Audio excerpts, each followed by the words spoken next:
This video tutorial shows you how a bridge framework is veneered with the metal ceramic material called IPS Style. The ceramic is applied according to the standard layering technique. In Part 1, you will learn about the preparation guidelines and minimum thicknesses that need to be observed when you fabricate a metal framework. When you work with IPS Style, it's important to adhere to the preparation guidelines for metal ceramics and the design principles of metal frameworks. In conventional cementation, a minimum height of 3 mm of the prepared tooth and a convergence angle of approximately 6 degrees must be observed. In bridge restorations, the minimum connector dimensions also have to be observed. The connector dimensions depend on the selected alloy and the pontic width.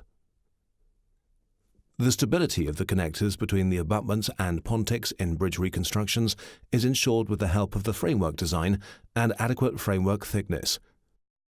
The framework design and thickness must meet the specific optical and functional requirements as well as all aspects of periodontal hygiene.